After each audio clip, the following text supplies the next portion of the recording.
Me trataron como un fantasma en mi propia casa hasta que gané la lotería y me hice invisible por decisión propia. En mi familia, mi nombre desapareció antes que mi cuerpo. Hoy, te voy a contar algo que nunca pensé que contaría. Y si tú, por un segundo, sientes que esto te parece familiar, solo te pido que dejes un like y te suscribas. Me va a ayudar a continuar desahogándome. Me llamo Dolores Esperanza Vázquez, aunque hace años que nadie me llama por mi nombre. En esta casa de Guadalajara, donde el sol entra por las ventanas de hierro forjado cada mañana, soy simplemente la abuela, o, peor aún, ella. Vivo con mi hija Lucía, su esposo Rodrigo y mis dos nietos, Sebastián y Camila. O mejor dicho, vivía, porque esta historia que parece una despedida, es en realidad un renacimiento. Son las 6 de la mañana, y ya estoy despierta. No por elección, sino por costumbre. Mis huesos de 72 años crujen al levantarme de la cama individual que me asignaron en lo que antes era el cuarto de servicio. El colchón delgado se hunde en el centro, creando una pequeña depresión que refleja perfectamente mi estado emocional. Mi ropa está doblada en una maleta vieja, porque nunca me dieron espacio en el closet. Es temporal, me dijeron al principio. Ya han pasado 3 años. Me pongo mi bata floreada, la misma que mi difunto esposo Julián me regaló en nuestro último aniversario. Las flores rosa mexicano están descoloridas, pero aún conservan la suavidad que me recuerda sus manos acariciando la tela cuando la escogió en el mercado de San Juan de Dios. Camino descalza por el piso de cerámica fría hacia la cocina, donde el aroma a café de olla debería llenar el aire, pero donde ahora solo reina el silencio. Todo comenzó cuando Julián murió de un infarto fulminante mientras regaba sus geranios en el patio de nuestra casita en la colonia americana. La casa se volvió inmensa, vacía, muda. Los ruidos que antes eran familiares, el tintineo de las llaves, el sonido de la televisión, sus pasos en las escaleras, se convirtieron en ecos fantasma que me perseguían por cada rincón. Lucía llegó 3 días después del funeral, con los ojos rojos y la voz suave que usaba cuando era niña y se lastimaba las rodillas. «Mamá, no puedes quedarte sola. Ven a vivir con nosotros por un tiempo, mientras decides qué hacer», me dijo mientras sostenía mi mano entre las suyas, frías por los nervios. Yo pensé que era amor filial. Hoy sé que era necesidad económica disfrazada de preocupación. Llegué a su casa de la colonia Providencia, con mis 2 maletas de cuero café, mis ahorros guardados en una caja de galletas de la Rosa de Reyes, y el corazón abierto como la flor de Nochebuena que florece en diciembre. Me entregué completamente. Lavaba la ropa en el lavadero del patio, donde el agua fría me entumecía los dedos, pero nunca me quejé. Cocinaba pozole rojo los domingos, tamales en las fiestas patrias, y atole de chocolate caliente cuando llovía. Cuidaba a Sebastián y Camila después de la escuela, ayudándolos con las tareas mientras veía las telenovelas en la pequeña televisión de la cocina. Pagaba lo que sus sueldos no alcanzaban: la luz, el gas, la despensa del supermercado Soriana. Solo por unos meses, me repetía cada noche antes de dormir, mientras escuchaba el murmullo de la televisión en la sala y las risas de una familia que creía que era mía. Pero los meses se volvieron años, y mi presencia dejó de importar. Las gracias desaparecieron primero. Ya no me decían «gracias, mamá» cuando lavaba los platos después de la cena. Luego se fueron las miradas. Lucía dejó de voltear hacia mí cuando entraba a la cocina. Rodrigo ponía mala cara si yo hablaba mientras veía los partidos de las Chivas en la televisión. Los niños dejaron de correr a mis brazos cuando llegaban de la escuela y empezaron a llamarme Dolores, como si fuera una desconocida que había aparecido de la nada en su hogar. Y aún así, me quedé. El dolor era silencioso, lento, como el agua que gotea sobre la piedra del lavadero hasta formar un hoyo. Empecé a cerrar la puerta de mi cuarto, no por miedo, sino por vergüenza. Me sentía como una intrusa en una casa donde había puesto mi dinero, mi trabajo, mi amor. Escuchaba cómo planeaban remodelar la casa desde la sala. Ese cuarto lo podemos convertir en oficina cuando mamá se vaya. ¿Cuándo? No, sí. La palabra sonaba tan natural en sus bocas, como si ya hubieran tomado la decisión sin consultarme. Anoche, Mientras doblaba la ropa de los niños que había lavado y planchado, Lucía se acercó con el celular en la mano y los ojos fríos como el atole cuando se enfría. Van a venir los papás de Rodrigo a vivir con nosotros. Necesitamos el espacio, mamá. Tienes que irte antes de fin de mes. Pensé que era una broma cruel. Me reí, esperando que ella también riera. Pero nadie más rió en esa cocina donde tantas veces habíamos compartido café de olla y pan dulce de la panadería del barrio. Esa noche lloré en silencio, mordiendo la almohada para no hacer ruido, porque hasta mi llanto parecía estorbar en esta casa donde había invertido mis últimos años, mis últimos pesos, mi último aliento de esperanza. Nadie me preguntó a dónde iba a ir. Nadie ofreció ayuda. Solo esperaban que desapareciera como el humo del comal cuando se enfría. Mientras las lágrimas empapaban la funda de almohada que yo misma había cosido con tela de la mercería de doña Carmen, los recuerdos comenzaron a desfilar por mi mente, como las procesiones de Semana Santa, lentas, dolorosas, pero imposibles de detener. Recordé cuando llegué por primera vez a esta casa.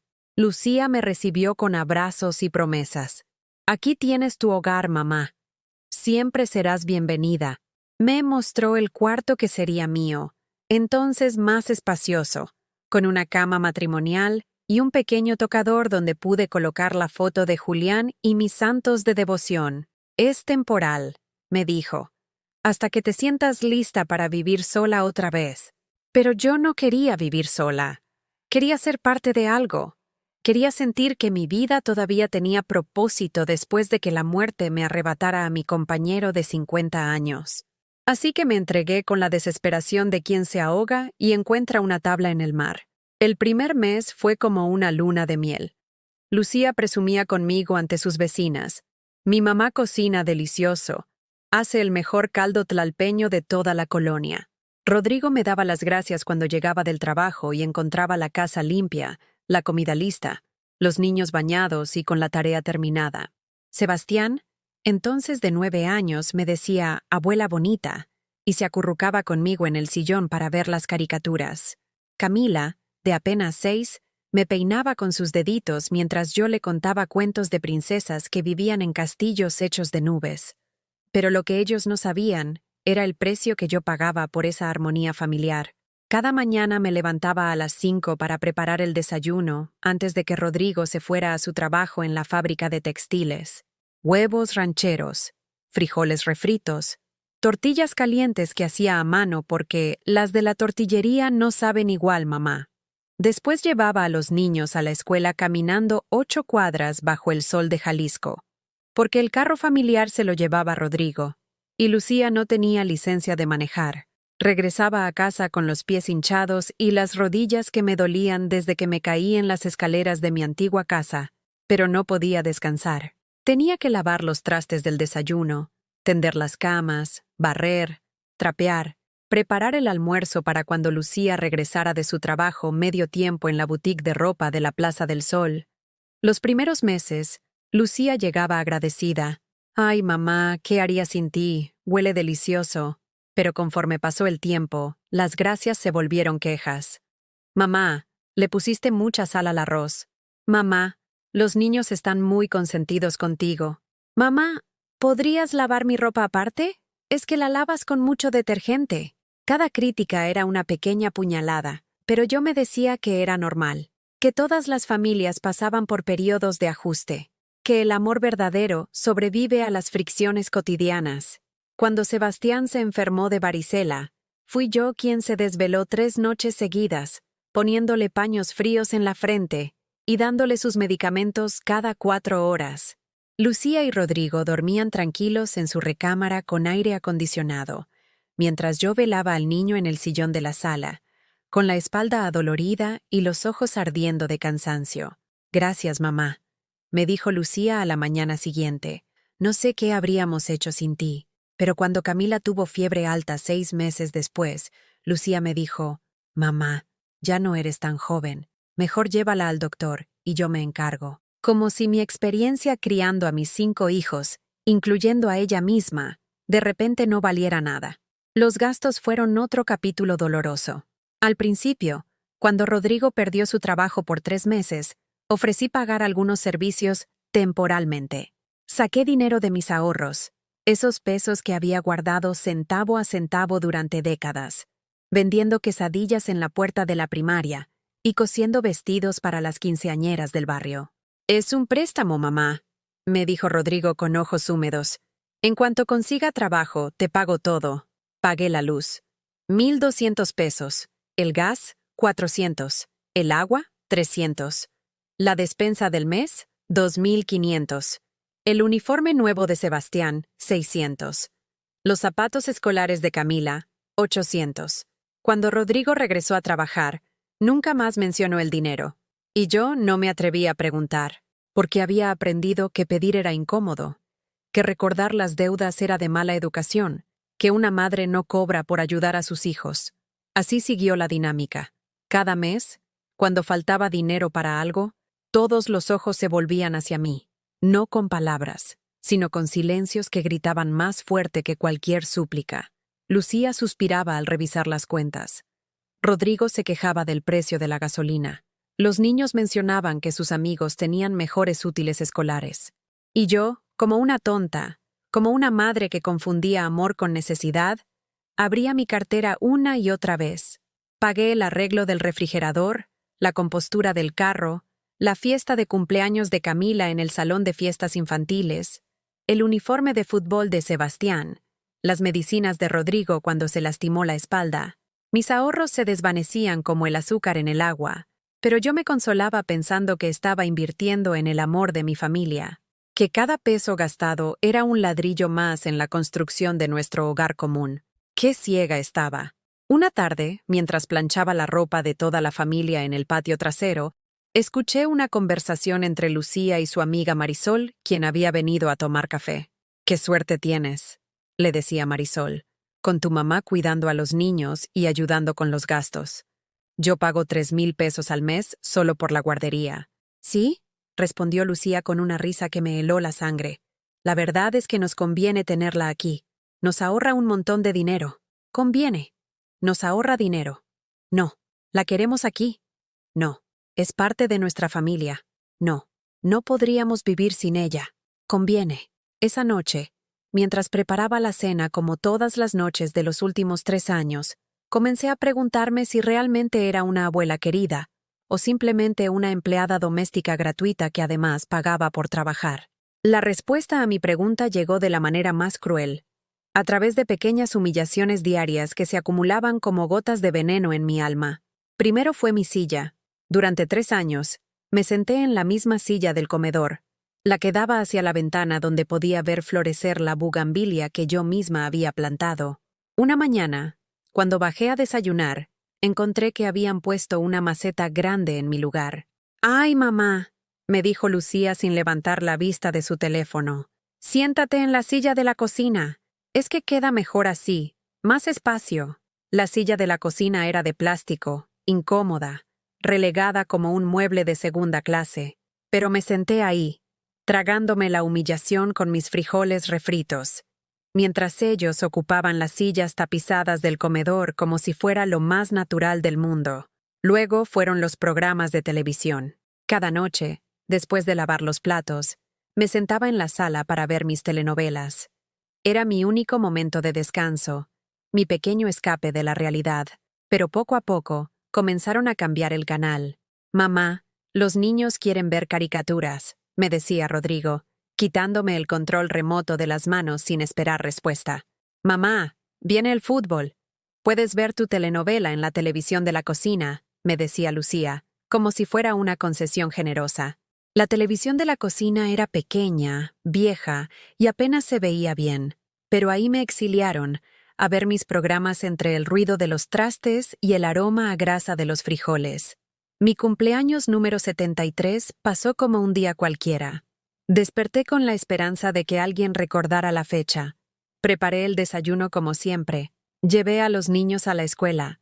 Limpié la casa. Cuando Lucía llegó del trabajo, le dije con la voz más casual que pude: «Hija, ¿sabes qué día es hoy?».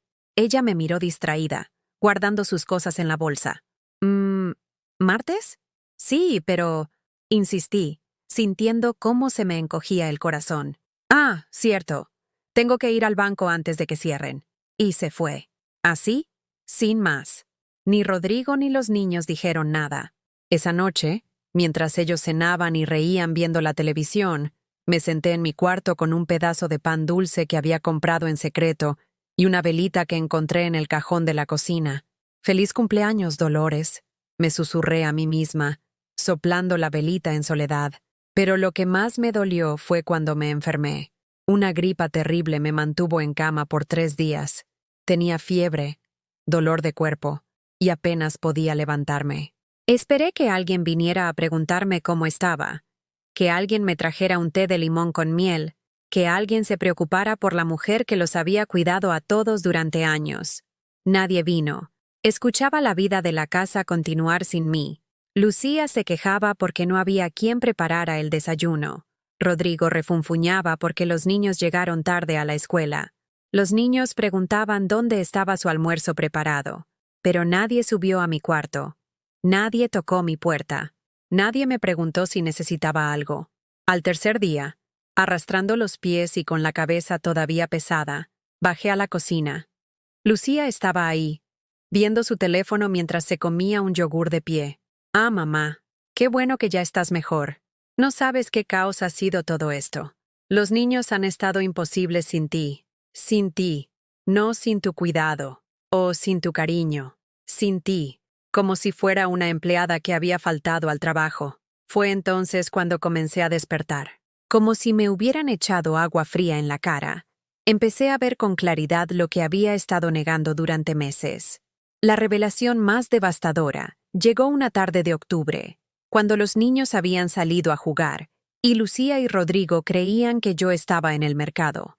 Había regresado temprano porque el carnicero no tenía el tipo de carne que necesitaba para la cena, y al entrar por la puerta trasera, escuché sus voces en la sala. «No sé cuánto tiempo más podamos aguantar esto», decía Rodrigo con voz cansada. «Tu mamá está muy pegajosa. Siempre está ahí. Siempre quiere participar en todo». «Lo sé», respondió Lucía con un suspiro. «Pero nos conviene, ¿no? Nos ahorra mucho dinero. Imagínate si tuviéramos que pagar guardería, empleada doméstica y todos los gastos que ella cubre». «Sí, pero los papás ya me dijeron que quieren mudarse con nosotros. Y la verdad, mi mamá sí sabe cocinar bien. No como tu mamá que le pone tanto condimento a todo». Se rieron. Los dos se rieron. «Además», continuó Lucía, «los papás de ustedes tienen pensión. Podrían ayudarnos igual que mi mamá, pero sin estar tan encima todo el tiempo». «Exacto. Y mi mamá no se mete tanto con los niños. Tu mamá los está malcriando mucho.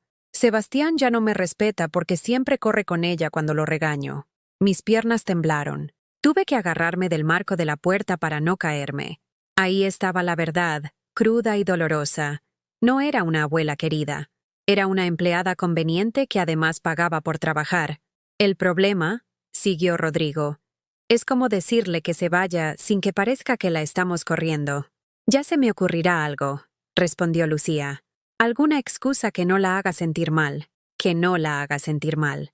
Como si el problema fuera lastimar mis sentimientos y no el hecho de que me estaban usando sin ningún tipo de consideración o amor genuino». Me fui a mi cuarto sin hacer ruido, con el corazón destrozado y las manos temblando. Me senté en la cama y miré alrededor de ese espacio que nunca había sido realmente mío. Las paredes blancas, la cama individual, la maleta que nunca había desempacado completamente, porque siempre pensé que tal vez algún día tendría un closet como el de ellos. Esa noche, mientras preparaba la cena como autómata, cada movimiento me dolía. Picar las cebollas no solo me hizo llorar por el picante, sino por la amargura que se había acumulado en mi pecho. Cuando puse la mesa, miré mi silla de plástico en la cocina y su mesa del comedor, y entendí que esa separación física era solo el reflejo de la separación emocional que había existido desde el principio. Durante la cena, los observé. Rodrigo comía sin levantar la vista, concentrado en su teléfono. Lucía masticaba pensativa, probablemente planeando cómo deshacerse de mí. Los niños parloteaban sobre sus clases, dirigiéndose a sus padres, pero ya no a mí. Me había vuelto invisible en mi propia presencia. Esa noche, por primera vez en 3 años, cerré mi puerta con seguro. No por miedo, sino por dignidad. Necesitaba un espacio, aunque fuera minúsculo, donde pudiera existir sin ser juzgada, sin ser tolerada, sin ser simplemente conveniente. Me senté en el borde de la cama y abrí mi cartera. Saqué mi libreta donde apuntaba mis gastos y comencé a sumar. En 3 años, había gastado más de 80,000 pesos en esa casa. 80,000 pesos de mis ahorros, mi pensión, mis pequeños trabajos de costura. 80,000 pesos por el privilegio de ser ignorada, humillada y tolerada. Mientras sumaba y resumaba las cifras, una idea comenzó a crecer en mi cabeza. Una idea que me asustaba, pero que también me llenaba de una extraña energía. Por primera vez en años me pregunté, ¿qué pasaría si ya no estuviera aquí? La respuesta a mi pregunta llegó más pronto de lo que esperaba. Al día siguiente, Lucía entró a la cocina con esa sonrisa forzada que ya conocía tan bien, la misma que usaba cuando quería pedirme algo, pero no sabía cómo empezar. «Mamá», me dijo, sirviéndose café en su taza favorita, la de cerámica azul que yo le había regalado en su cumpleaños. «Tengo algo que contarte». Yo seguí batiendo los huevos para el desayuno, fingiendo que no sabía lo que venía, pero mi corazón ya se había endurecido como masa de tortilla fría. «Los papás de Rodrigo van a venir a vivir con nosotros», anunció, como si fuera una noticia maravillosa. ¿No te parece genial? Los niños van a tener más abuelos cerca. Más abuelos. Como si yo fuera reemplazable, como si el amor se pudiera dividir en porciones y repartir entre varias personas sin que perdiera su esencia. Ah, fue todo lo que dije, porque las palabras se me atoraron en la garganta como cuando uno trata de tragar atole demasiado espeso. «El problema es que necesitamos tu cuarto para ellos», continuó Lucía, evitando mi mirada. «Ya sabes, son personas mayores y necesitan más espacio. Pero no te preocupes. Ya pensamos en todo. Pensamos. Siempre era pensamos, cuando tomaban decisiones sobre mi vida sin consultarme. Hay un asilo muy bonito en la Colonia del Valle», siguió, con el tono alegre que usaba cuando trataba de convencer a los niños de que las verduras eran deliciosas. «Fuimos a verlo ayer. Tiene jardines, actividades para personas de tu edad y hasta una capilla. Te va a encantar. Un asilo. Después de 3 años de entregarme completamente, de vaciar mis ahorros, de cuidar a sus hijos como si fueran mis propios nietos, me estaban mandando a un asilo. «Mamá, di algo», me rogó Lucía. Pero yo no podía hablar. Sentía como si me hubieran metido la cabeza en una cubeta de agua fría. «Es lo mejor para todos», intervino Rodrigo, que había aparecido en la cocina con el periódico bajo el brazo. «Allá vas a estar con gente de tu edad. Vas a hacer amigos. Vas a tener actividades.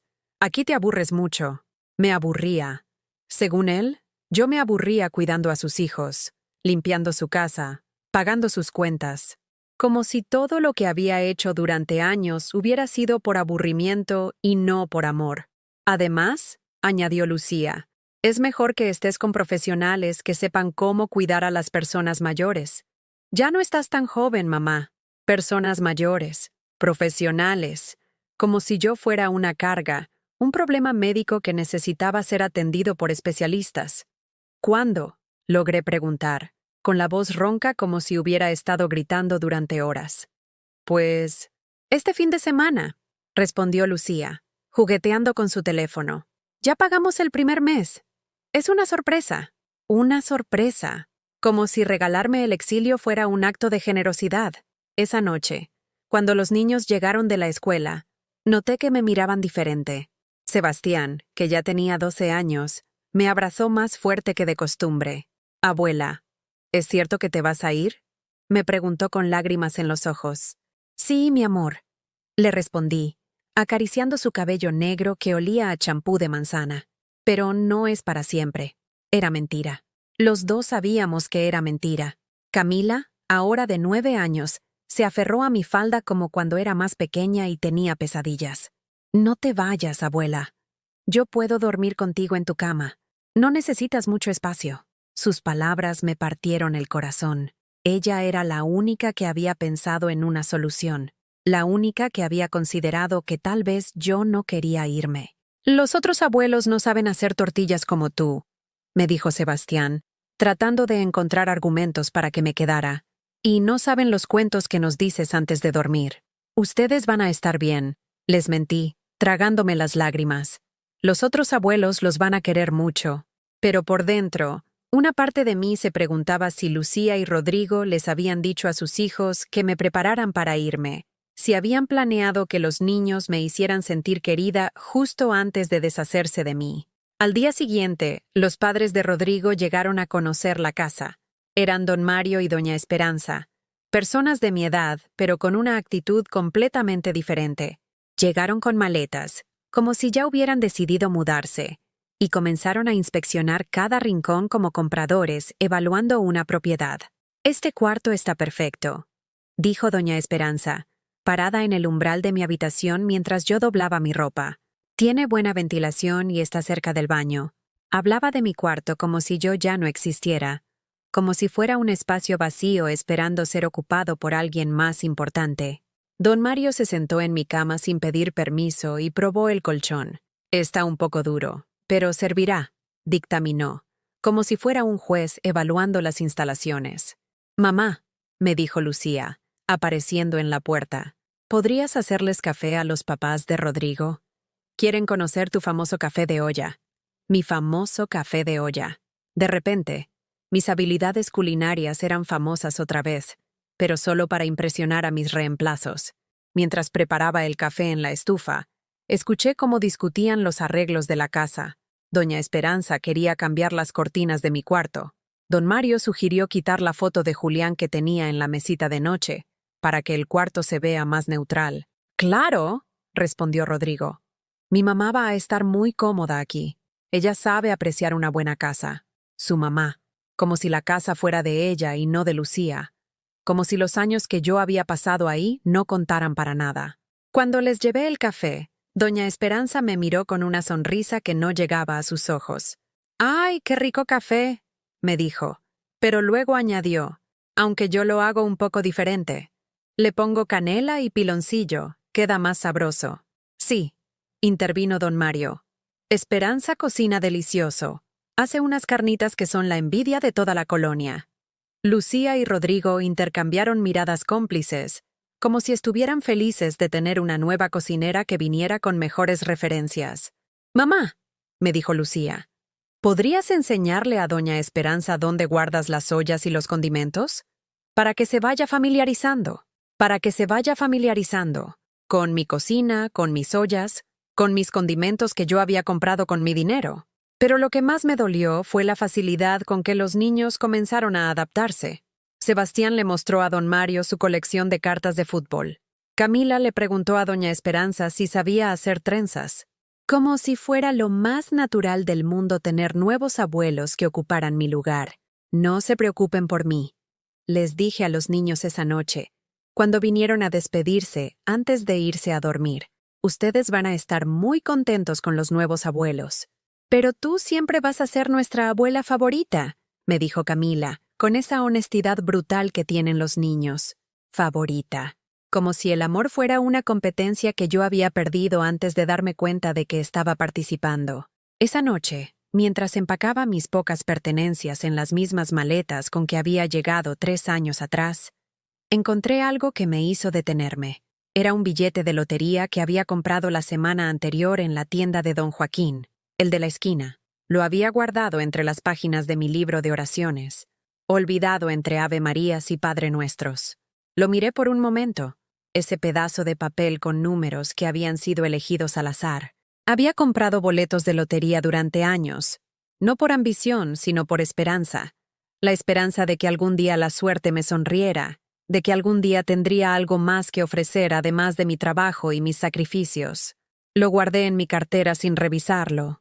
En ese momento, ni siquiera la posibilidad de ganar me emocionaba. Había perdido algo más valioso que el dinero. Había perdido la sensación de ser querida por quien era y no por lo que podía dar. Pero ese billete, sin que yo lo supiera, estaba a punto de cambiar todo.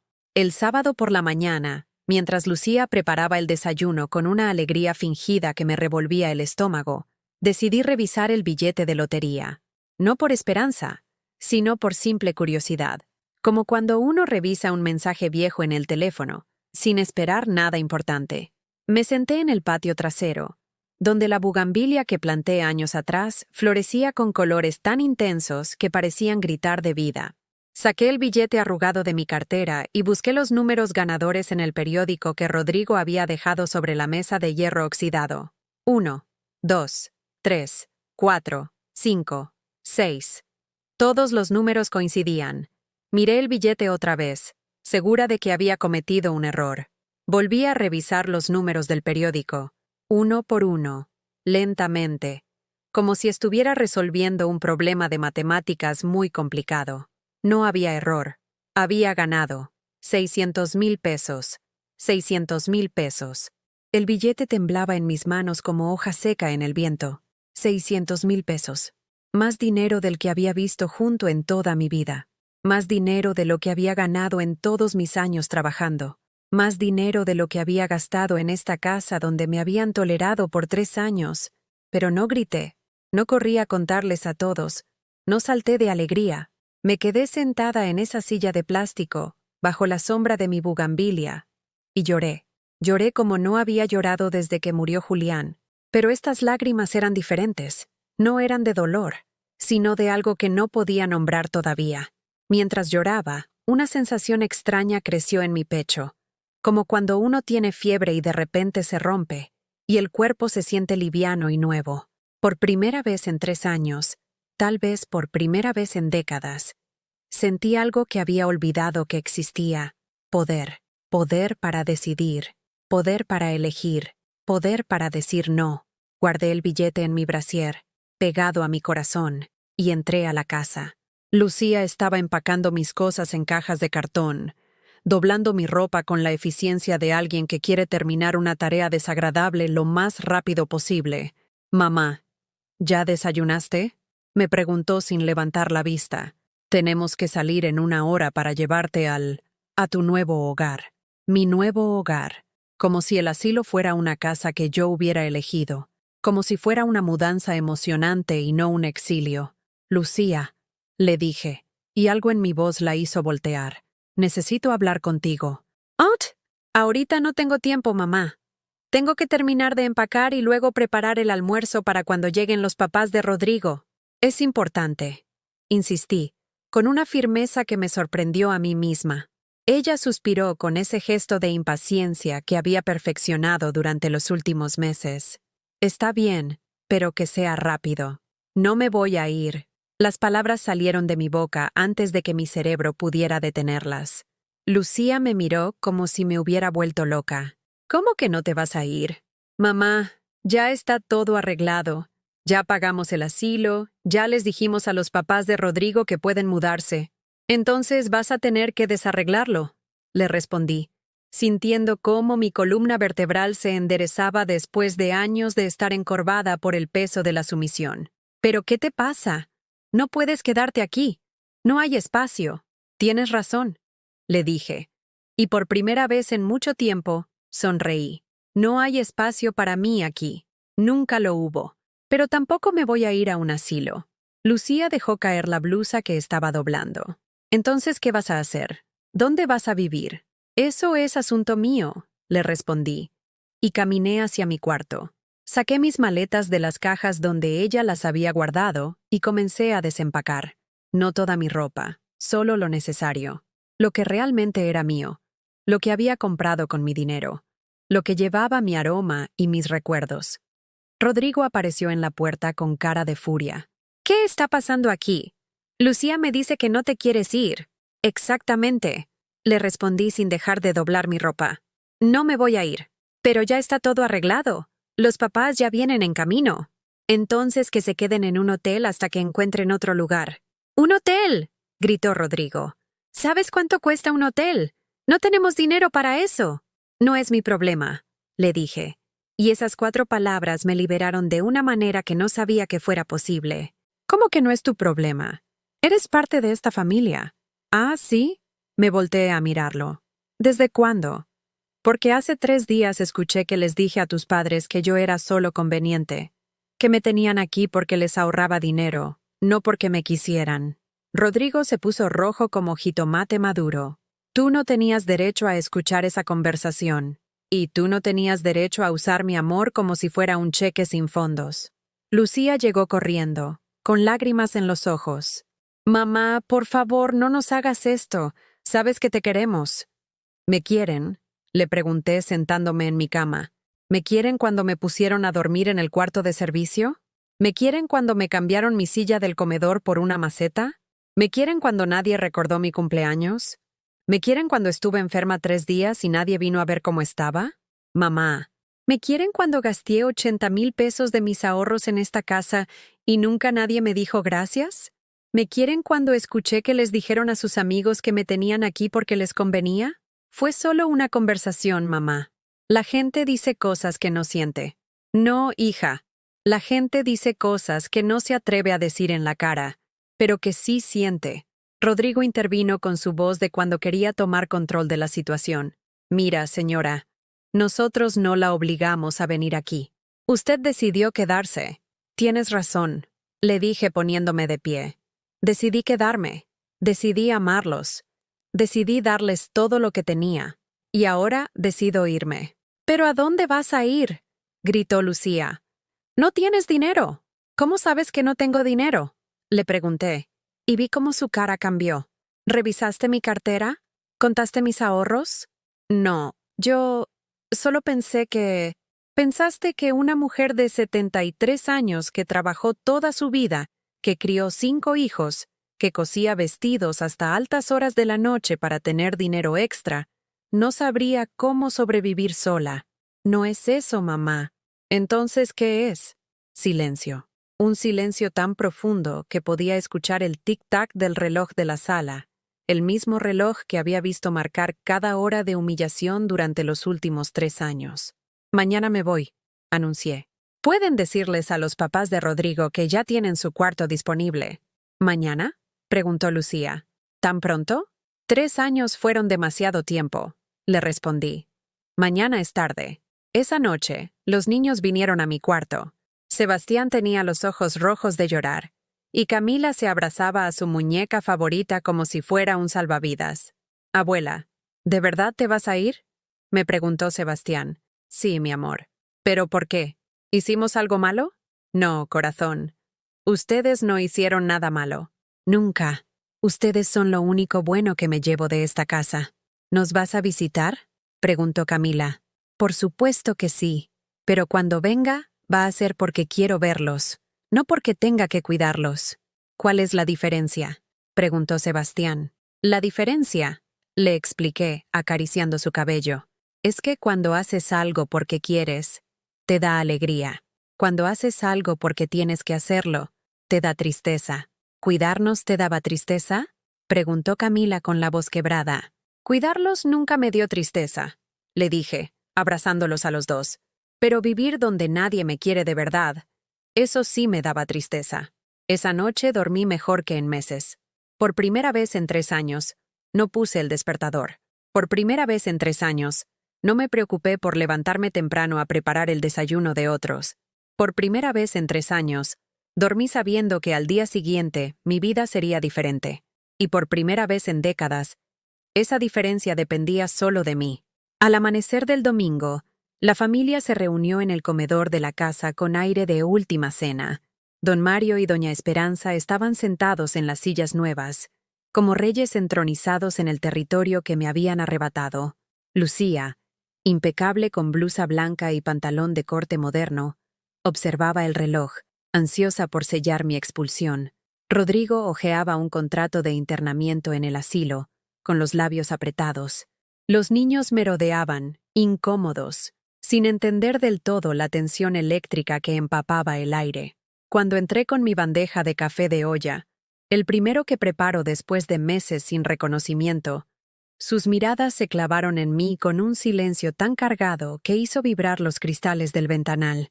Dejé la cafetera con cuidado sobre la mesa, el vapor aromático subiendo en espirales de canela y clavo.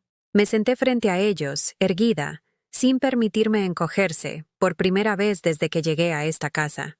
Rodrigo alzó la vista. «Mamá», Necesitamos firmar esto. Empujó el contrato hacia mí, como si fuera ya un cadáver que no tuviera voluntad. Al mismo tiempo, doña Esperanza susurró: será mejor para todos. Aquí estarás segura, con gente de tu edad. Su tono gesticulaba con pasión, pero sus palabras eran cuchillos vestidos de terciopelo. Tomé el papel con las manos, notando el ligero temblor de mis dedos. El olor dulce de la miel del café me dio valor. Abrí los ojos despacio y con voz templada comencé. He leído este contrato, pero antes de poner mi firma quiero aclarar algo. Yo nunca pedí este regalo. Ustedes decidieron, hablaron a mis espaldas, tramaron mi salida sin preguntarme si esto me hace feliz o si prefiero quedarme donde aún palpita mi historia. La atmósfera se electrificó. Lucía apretó la mandíbula y sus mejillas se tornaron rojas. Mamá, esto no es un castigo, es una solución. ¿O prefieres quedarte sola en esa casa enorme que ni tú sabes arreglar? La voz de Lucía se quebró en un insulto soterrado. Pero antes de que pudiera continuar, puse mi mano sobre la mesa, haciendo que la cafetera tintineara. ¿Solución? Repetí despacio. Cuando opté por venir aquí, no lo hice para ser una carga. Lo hice porque sentí que era mi hogar, porque creí en el amor de mis hijos. Pero ustedes convirtieron mi cariño en un servicio sin pago ni gratitud. Ahora quieren esconderme en un asilo como si fuera un mueble viejo. ¿Es esa la solución para la mujer que les dio vida y cobijó a sus hijos? Don Mario se irguió, indignado. No despotriques, señora. Aquí somos educados, respetuosos. Solo queremos tu bien. Respiré profundo. Tomé mi taza de café y la acerqué a mis labios, dejando que el sabor ardiente deslumbre por un segundo mi convicción. Después, la deposité en el platillo sin beberla ni un sorbo. No necesito educación ni respeto de quien no me ha mostrado ninguno en todos estos años. El respeto se gana cada día con un gracias, con un ¿cómo estás?, con un te quiero, no con contratos ni mudanzas forzadas. Rodrigo exhaló, como si llevara años conteniendo ese gruñido. ¿Y qué quieres? ¿Que nos arrodillemos y te pidamos perdón? No tenemos tiempo para tu drama. Un silencio mortal. Y entonces, con voz clara le respondí: quiero dos cosas. Primero, quiero que me dejen vivir aquí mientras yo decida lo contrario. Y segundo, quiero que hoy mismo dejen de tratarme como un fantasma. Si no pueden darme ni un puñado de respeto, entenderé que mi tiempo aquí llegó a su fin. Lucía abrió la boca, pero el nudo en su garganta la dejó muda. Sus ojos brillaban. Por primera vez quizá me escuchaban de verdad. Los niños, temblorosos, me miraron con asombro. Camila acariciaba su muñeca. Sebastián apretaba los puños sobre la mesa, en clara angustia. Mi tono no subió, pero cada palabra fue un golpe de libertad. No corrojo mi dignidad. No firmaré este contrato de internamiento porque no estoy enferma de soledad ni de abandono. Estoy harta de que mi amor se convierta en tu beneficio. No voy a comprar tu amor con mis silencios. Si quieren un asilo, véndanlo. Pero yo me quedo aquí, en la casa que mis ahorros reconstruyeron y en la que mis manos plantaron geranios, donde mis recuerdos se mezclan con la pintura del salón, con el mosaico del pasillo, y con el eco de mi voz contando cuentos a tus hijos. Su silencio habló por ellos. Doña Esperanza desvió la mirada hacia su taza de café fría. Don Mario se acomodó en su silla, como si escuchara por primera vez mi nombre. Dolores. Lucía, temblorosa, se frotó los brazos. «Mamá, yo solo quería... Es que pensábamos...» «Lo que pensaban ya no me importa», interrumpí. «Hoy rompí el hechizo de creer que tu familia es un refugio. A partir de ahora, mi hogar es mi corazón y mi voluntad. Si ustedes me respetan, bienvenido sea convivir bajo este techo. Si no, mañana buscaré otro lugar donde mi ser importe». Sujeté mis maletas, visiblemente listas. Los niños se aferraron a mis piernas, sollozando. Tomé a Camila en brazos y a Sebastián le di un beso en la frente. «Ustedes siempre serán mi familia», les susurré al oído. «Pero abuela también merece ser persona antes que servidor». Lucía abrió la boca, impotente. Rodrigo bajó la mirada. Don Mario murmuró algo ininteligible.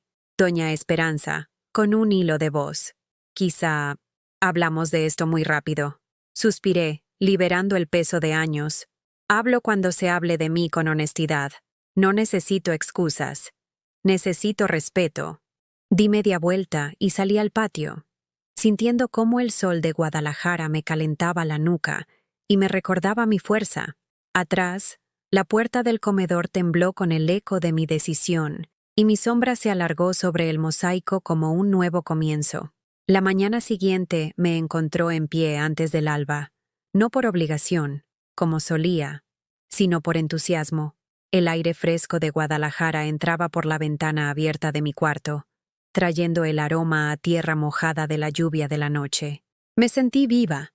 Mis huesos dolían menos y mi corazón latía con curiosidad en lugar de miedo. Me senté en el borde de la cama, respiré hondo y cerré los ojos dejándome llevar por el silencio. Era un silencio distinto, libre de cadenas.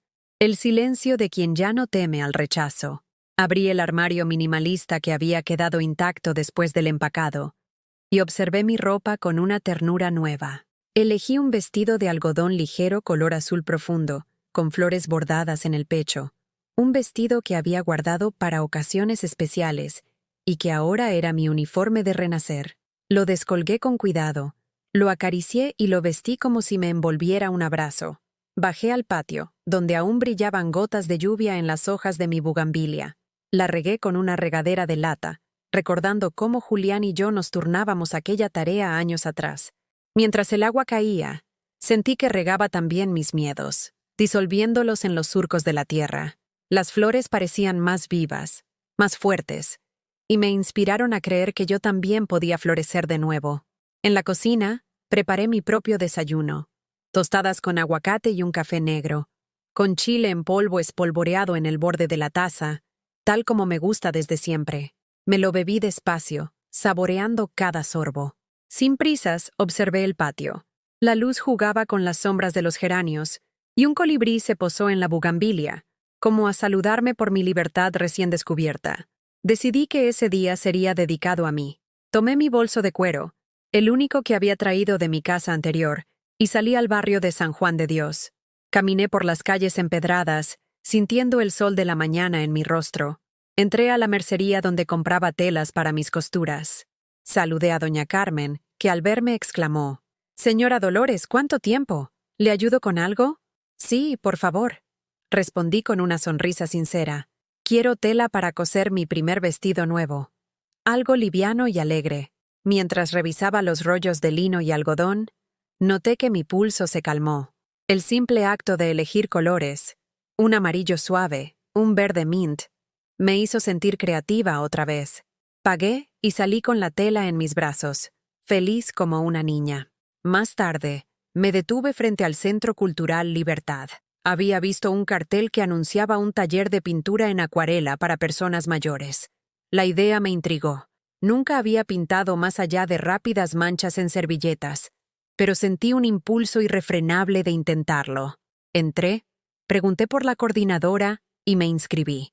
Al recibir mi pincel y mi paleta de colores, sonreí al darme cuenta de que aprender era un derecho que no había perdido, por más años que tuviera. La clase comenzó con la tarea de retratar una flor. Escogí una bugambilia pequeña en un jarrón sobre la mesa. Sin pretensiones, mojé el pincel en pigmento púrpura y dejé que el agua guiara mis trazos. Cada vez que el pincel rozaba el papel, sentía una chispa de alegría. Al terminar, miré mi obra. No era una pintura perfecta, pero era mía. Mi primera creación después de años sintiéndome invisible. Al salir del centro, me detuve en una cafetería cercana. Me senté en una mesa junto al ventanal y pedí un capuchino con canela. Saqué mi libreta, esa en la que anotaba gastos y tormentos, pero esta vez la abrí en una página nueva. Sueños y planes. Escribí a mano. Terminar mi vestido de lino verde mint. Ir al taller de teatro comunitario. Visitar la peña de guitarra de los jueves en la plaza. Leer aquel libro de cuentos que compré hace meses. Hacer una comida para mis amigas y compartir risas. Cerré la libreta con satisfacción. Mi vida tenía un proyecto. Yo misma. Esa tarde, recibí un mensaje de mi amiga de la infancia, Mercedes. Habíamos crecido juntas en Zapopan, pero hacía años que no hablábamos. Ella me invitó a tomar el té al día siguiente en su casa de Tlaquepaque. Al leer sus palabras, mi pecho se llenó de ilusión. Sentí que, poco a poco, tejía de nuevo mi red de afectos auténticos. Regresé a mi casa con el paso ligero, casi danzando entre los árboles que bordean la avenida de mi colonia. Al entrar, respiré el aire ya familiar, pero no de opresión, sino de hogar propio. Lucía y Rodrigo estaban en la sala. Al verme, se miraron con un atisbo de incomodidad. Los niños jugaron a mi alrededor. Les saludé con un beso en la mejilla y les prometí llevarles galletas caseras al día siguiente. Subí a mi cuarto. Me senté al borde de la cama y respiré hondo. Había recorrido un camino corto en distancia, pero enorme en significado. En pocas horas, había descubierto que renacer no era un acto gigantesco, sino una serie de pequeñas acciones decididas. Elegí mi ropa, compré tela, pinté, escribí sueños, reconecté con Mercedes. Cada gesto pequeño erosionó el muro del miedo que me había construido. Esa noche, en lugar de dormirme pensando en qué necesidades ajenas debía atender, me dormí soñando con un vestido verde en una clase de teatro, con Mercedes riendo y con la bugambilia espléndida en mi patio. Soñé que era yo misma, sin permiso ni disculpas. Al despertar, supe que la transformación había empezado de verdad, y supe también que no había vuelta atrás. Mi renacimiento era una espiral que seguía ascendiendo, un renacer diario en cada elección que hiciera por mí, en cada paso que diera hacia mi propia felicidad. Y esa certeza era, sin duda, el regalo más grande que podía brindarme a mí misma. Han pasado 5 meses desde que decidí romper las cadenas que me ataban a esta casa de Guadalajara. El sol de febrero ilumina el patio donde, día tras día, he visto brotar mis propias raíces junto a las bugambilias que planté hace décadas. Ahora, cada mañana, me siento en mi silla de hierro forjado, esa misma que un día me relegaron a la cocina, y escribo en mi diario: soy dueña de mi historia. Desde aquel día del confrontamiento final, sucedieron muchas cosas. Lucía y Rodrigo intentaron negociar mi permanencia con promesas y sonrisas forzadas, pero yo ya nada esperaba de ellos. Mis maletas quedaron vacías, pero mi corazón se llenó de otras alianzas. Primero, Mercedes llegó a visitarme con té de manzanilla y recuerdos de nuestra infancia en Zapopan. Hablamos durante horas, recordando travesuras y sueños que habíamos olvidado. Ella me inspiró a abrir un pequeño grupo de costura en el centro comunitario de la colonia Providencia. Cada martes nos reunimos 5 señoras mayores. Tejemos, hablamos de novelas y compartimos recetas de atole y tamales.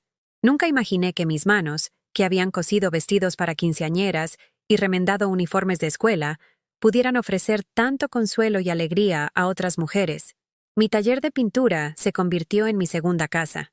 Lo que empezó como un ejercicio tímido de acuarela se transformó en una serie de paisajes urbanos.